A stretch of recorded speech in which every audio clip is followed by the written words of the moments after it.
Y me honra en presentarles a Rommel Escarriola, él es historiador, él está con nosotros, porque pasó el mes de la patria, profesor, y seguimos en ese debate que no tenemos claro nuestro movimiento o cómo fue ese movimiento del 3 de noviembre de 1903. Voy a tener más adelante a Julio Linares, un poco de seguidor de lo que Gasteazoro llama la historia blanca, la leyenda blanca. Y tuve el viernes pasado al profesor Beluche, un representante de la llamada leyenda negra. Usted es un ecléctico en todo esto. Sí. ¿Y por qué nosotros no tenemos una historia definitiva de lo ocurrido el 3 de noviembre de 1903? Lo primero, agradezco estar con ustedes aquí en este programa y que me den la oportunidad no de mencionar fechas, sino de tratar de conversar un poco, que Exacto. Eso es lo importante. Y además de conversar el debate. El debate es bueno, el debate no es pugna. No. A veces confundimos el debate con el debate político y no es así. Este es un debate cultural y un debate que ayuda a la sociedad y a la cultura nacional y al hombre intelectual preparado como al hombre común de la calle. Entonces, la historia de Panamá tiene unas características muy propias. Nosotros, el siglo de la colonia está por estudiar. Desde la llegada de los primeros españoles a América. El siglo XIX, que va desde 1821 a 1903... Es un misterio total. Es un misterio total. Y del 3 aún es una fecha polémica, contradictoria, donde hay ideas e interpretaciones encontradas. Y el hecho tal que le menciono, las interpretaciones de la historia en función de educación, todavía estamos utilizando los modelos de la historia de interpretación del compendio de Sosa y Arce de 1919 y no hemos superado la historia narrativa, la historia de cuentos, incluso la historia hasta de novelas. Incluso yo estuve al profesor Carlos Fitzgerald y a mí el libro de texto, por ejemplo, de primer año, todo en la época precolombina son dos párrafos. Cuando Panamá tuvo una riqueza precolombina importante también. Sí, bueno, eso se debe al hecho de las reformas que creo que no han sido reformas, han sido parches sí. Que se ha hecho a la historia y sobre todo el hecho de que un país no elimina su historia, como el hecho que sucedió que eliminaron la materia de relaciones de Panamá con los Estados Unidos cuando se cumplía 100 años de la inauguración del canal y 50 años de la gesta del 9 de enero del 64. Si queremos analizar la historia, comprender nuestra vida, nuestras tradiciones, nuestra cultura, nuestra educación, ¿cómo vamos a eliminar parte de nuestra historia? Ahí es donde también reside el problema. O sea, los textos de educación de las escuelas secundarias aún siguen el modelo, y lo reitero, del Compendio Historia de Panamá de 1919. Pero la historia de Panamá, por ejemplo, solamente se estudia en el primer año de secundaria, ahora se llamado séptimo grado. En la actualidad, bueno, se estudia cívica en tercer año. En tercer año. Historia moderna y contemporánea en cuarto año. Se está lógica y filosofía en quinto y en sexto año. Y en la actualidad hay una materia que se introdujo, que es Historia de Panamá II, que reemplaza Relaciones de Panamá con los Estados Unidos. Es decir, es la historia panameña del siglo XX. Y parte del siglo XIX. Profesor, usted hoy tiene un artículo sobre el rol del periodismo en la gesta del 3 de noviembre de 1903. Exacto. Comparativamente, usted habla de las presiones que sufrieron los periodistas en ese entonces. Bueno, lo primero que le puedo decir es que, y agradezco que haya traído el tema. Oiga, porque dicen siempre, y usted como historiador puede reafirmar esa frase, que el periodismo es el primer borrador de la historia. Sí, queremos conocer la historia, tenemos que ir a los diarios. Tenemos que ir a los diarios del siglo XIX.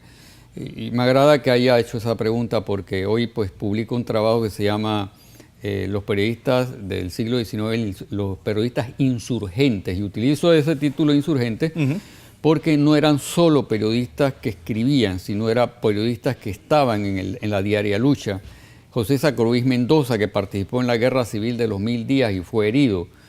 Fallece en la década del 30, pobre, abandonado y sin un solo centavo. Y todos los otros periodistas, León Azoto, que recibió una golpiza y muere posteriormente por sus acciones beligerantes. Eran periodistas que estaban inmersos en estudiar la realidad social y la realidad política de Panamá.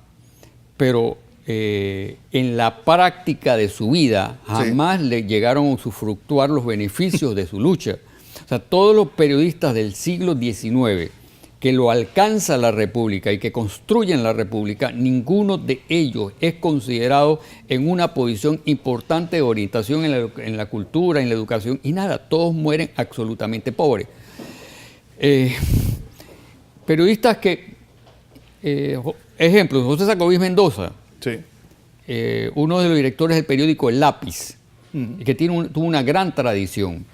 Y él es autonomista, él se plantea la independencia de Panamá de Colombia, mucho antes del 3 de noviembre. Incluso va a la Guerra Civil de los 1000 días, que es de 1899 al año de 1902. Entonces, tenemos una personalidad que tiene las siguientes características. Es un intelectual, a pesar de que no haya asistido a una universidad.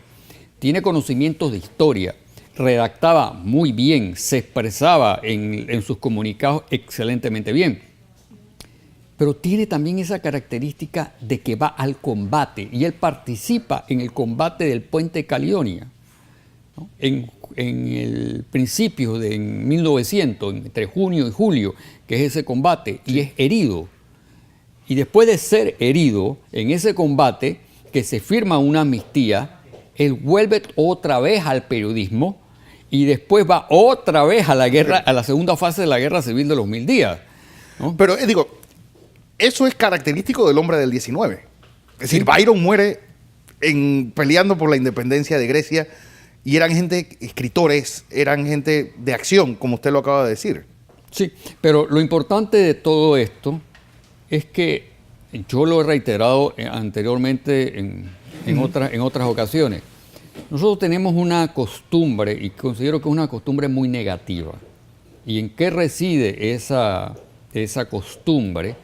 En que caracterizar al hombre panameño con adjetivos totalmente negativos. Y esos adjetivos negativos van a la prensa, van al hombre común, van al político. Si un político es malo, todos los otros son malos y toda la sociedad panameña es mala. Yo he tenido experiencias en dictando clases en universidades. Yo le pregunto en la clase de historia, denme las características del hombre panameño: irresponsable, pendenciero, ladrón, y todos los adjetivos. Puedes lograr como 15 o 20 y todos son absolutamente negativos. ¿Y qué es lo que sucede con adjetivar, si pudiéramos utilizar esa palabra, al hombre panameño? Es que el hombre panameño no va a creer ni siquiera en sí mismo, ni siquiera va a creer en la sociedad. Sí. O sea, ahí es donde, primero, es uno de los grandes problemas del panameño. Profesor, y esta es una pregunta que yo siempre trato de hacer y muy poca gente la puede responder con. Si usted tuviese que escoger un padre de la patria, ¿a quién escogería? Si yo tuviese que escoger un padre de la patria, yo no escogería uno. Yo quería a varios. Ajá. Y ahora mismo, no sé si hay tiempo, pero lo podría justificar con datos concretos. Uno de los padres de la patria, Justo Arosemena, crea el Estado federal, empieza a plantearse el germen de la independencia panameña. Entonces, porque Justo Arosemena se ve en un conflicto. No puedes llevar a cabo un proceso de independencia, pero entonces se plantea una posición intermedia. O sea, construir el Estado federal de Panamá. Victoriano Lorenzo, el hombre olvidado. A partir de que él lo fusilan en las bóvedas, el nombre de él se borra totalmente en la historia. Y las teorías conservadoras era que él era maleante. Ahora volvemos otra vez a los objetivos. Pero un antecesor suyo en la revista Lotería, Jorge Conte Porras, incluso tiene un libro denigrando la figura de Victoriano Lorenzo. No, él fue un gran admirador de Lorenzo. Le digo porque él fue el que me introdujo en el estudio de la Guerra Civil de los 1000 días.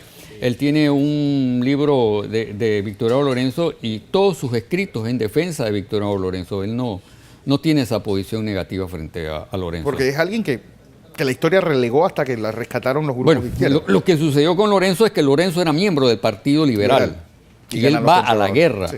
Cuando Porras se va al exilio, que después de la derrota del puente Caledonia, Lorenzo agarra unas armas y se la lleva a la finca de él del Cacao, y los soldados conservadores intervienen en la finca, queman los ranchos, violan a las mujeres, y Lorenzo entonces, cuando se entera de eso, los mismos campesinos le dicen: nosotros te vamos a declarar nuestro líder para que tú luches por la...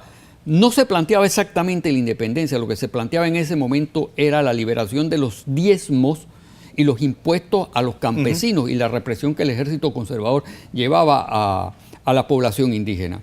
Y de ahí Lorenzo, que era una persona estudiada, había sido formada por los curas jesuitas, Jesuitas, sí. incluso era sacristán, había sido sacristán en una iglesia. Y su formación fue una formación... Lo escrito por Román H. Jurado, Sí. novelado de esa Sí, historia. entonces tenemos a Victoriano Lorenzo, una personalidad, un campesino que lleva a cabo una lucha de guerrillas en Panamá prácticamente por un año, hasta que posteriormente, en el año siguiente, 1901 aproximadamente, se reactiva otra vez el ejército liberal, que viene aproximadamente entre 1.500 hombres de Colombia, dirigidos por Benjamín Herrera. Entonces, él se incorpora a esa lucha y Porras regresa otra vez del exilio, se compacta un partido liberal enérgico, un partido liberal con unas características muy, muy interesantes. Primero vienen los soldados colombianos, expertos, curtidos de las guerras civiles en Colombia, y nos encontramos entonces con una sociedad panameña donde es el campesino que se incorpora, que no tiene experiencia militar combate, frente a eso. Y sin embargo, los liberales logran derrotar a todo el ejército conservador en todo el interior. Y solo faltaba algo nada más. Era que se tomaran la ciudad de Panamá, y los Estados Unidos intervienen utilizando el Tratado de 1846, Mañarino-Villa, donde dicen lo siguiente: si ustedes se toman la ciudad, nosotros vamos a intervenir para garantizar el libre tránsito de la Victoria Oceánica. Pero aquí hay una cosa muy, muy interesante. Es el hecho de que, ¿por qué no lo hicieron en la primera campaña de la Guerra Civil de los 1000 días? Ellos permitieron que el combate se diera en el puente de Caledonia. Que era el suburbio Entonces, de la ciudad. sí, es lo que es la Plaza 5 de Mayo. Murieron 600 soldados y campesinos, y no hay una sola placa.